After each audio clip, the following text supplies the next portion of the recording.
emphasis to say that opposition is divided. You have seen very clearly that when you look at groups like DP, you saw what happened recently. That shows you that they have internal contradictions which are major. You have seen the challenges that FDC has faced. You have FDC in Najanankumbi, FDC in Katonga here in Nakasero, divided. The new group, I don't even know what it is. The new group, they are trying to put a reset. PFF, it's more like penicillin or something. But that PFF, you now can see that these groups are trying to reorganize. Look at the divisions in Nook. You cannot be divided and expect to win. When you go to hunt, you must be united. The Baganda say agale wamu, gegalu menyama. Umoja ndio nguvu. When you are divided, how can you tackle an elephant like NRM?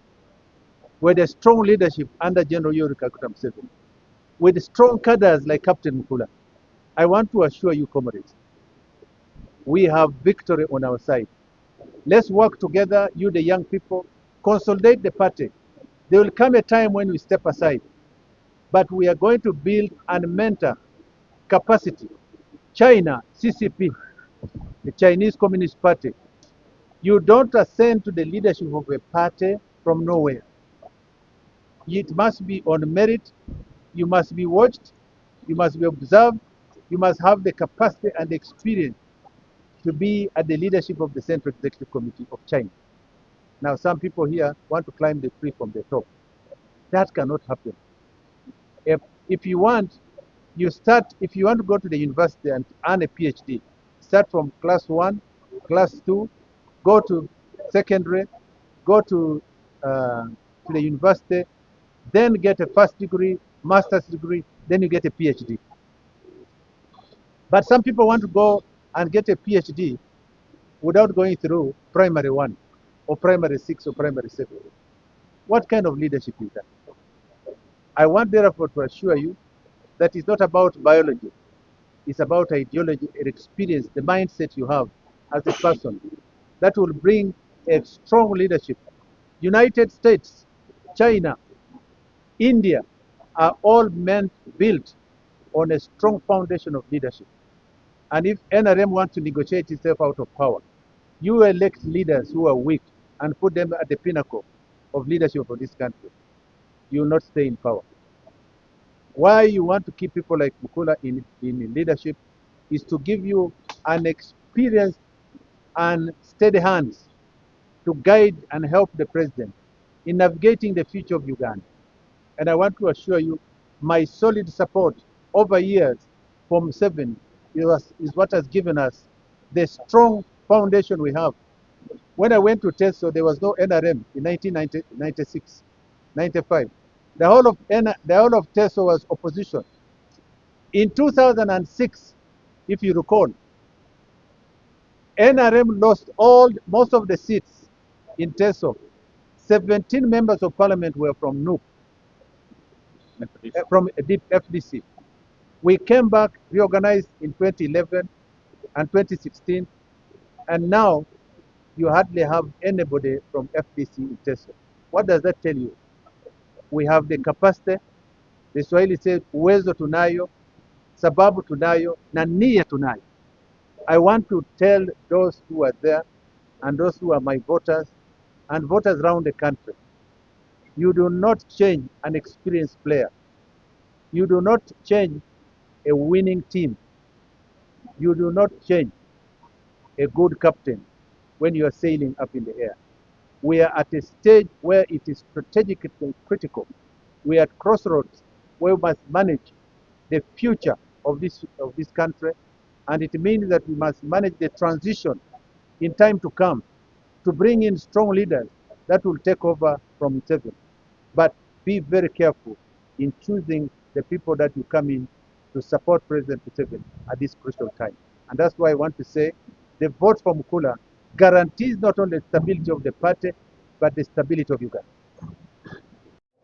Does not pay salary, They do not pay, they don't give you cards, they don't give you offices, they don't give you even cartouches. You are not, you are given basically a position to navigate and path a direction for the party. I want therefore for people to understand that a position of the member of the Central Executive Committee is different from that of a member of parliament. Some people think that we are like ministers or above ministers. No, ours is ideological and strategic. Number two, I see some young people talking about age. It's not about biology. This is about ideology. And this is intergenerational leadership. If you're talking about age, talk about what are you talking about Museveni then? You need the wisdom of Museveni to guide you. You need the experience of Mukula, who is a generation below Museveni, to mentor or to recruit, mentor, train, and place young people into positions of leadership.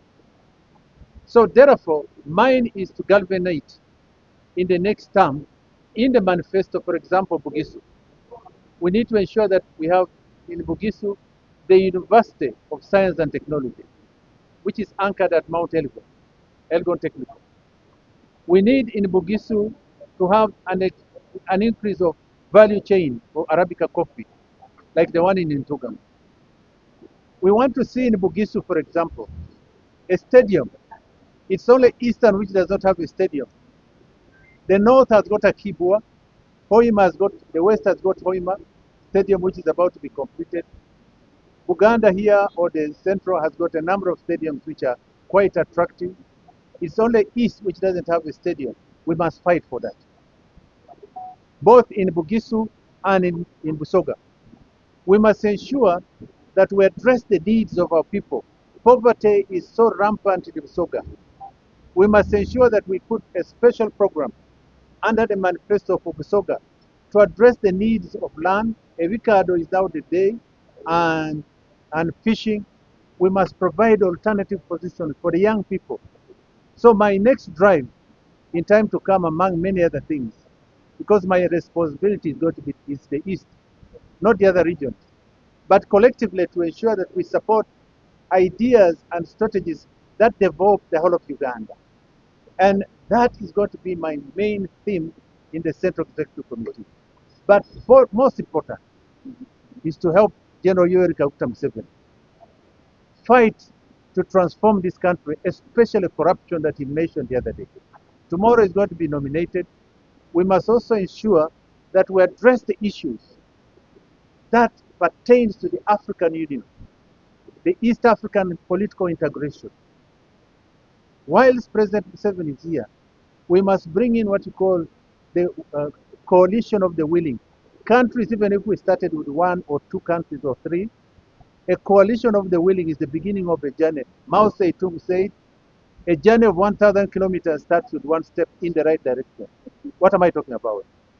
We must bring political, economic, and social economic transformation to East and Central Africa.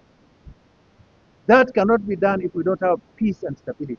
So I will advocate and continue to support for the strengthening of our gallant forces in terms of the budget allocation, so that we have a strong army that can defend Uganda, defend East Africa, and defend the Pan-African spirit and the unity and the strength of our people as black people. You saw recently in Iran, if those countries did not have strong capacity, Iran would have been overrun. Africa, where are we in terms of defense? Where are we in terms of capacity? We are divided and we can be picked like grasshoppers and sent in. Because all these people who are coming in and want to assume the leadership of my chair, or the chair we're talking about, do not see the strategic direction of Africa. I'm the chairman of the Pan-African Movement, Uganda chapter. I fight for the black man, not those who are being used by puppets, who are being given money to assume these positions in order to perpetuate the interests of the fascists and the imperial forces that want to capture Africa. They see our capacity as Africa. Now we have oil in Uganda. This is a future. Oil, we have gold, we have uranium. Gold is estimated at about now 12 trillion, the capacity we have in Uganda. Oil is about 18 trillion. Uranium is about 25 trillion. All this tells you that we have a bright future as young people. Umoja ndio nguvu. I want you to to pass the message to the rest of the country. Uganda is a strong country. We have a strong president, and we need strong, experienced leaders at the apex, at the pinnacle of the leadership of this country, with experience to continue giving this country the stability we deserve. Do not vote for people who are not experienced, who do not have capacity, who are just playing around and have to seek this position for their self-good, but not for the good of the black man.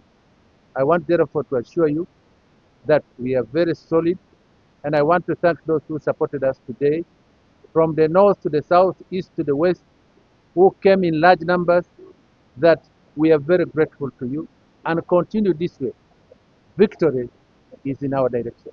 I thank you. Something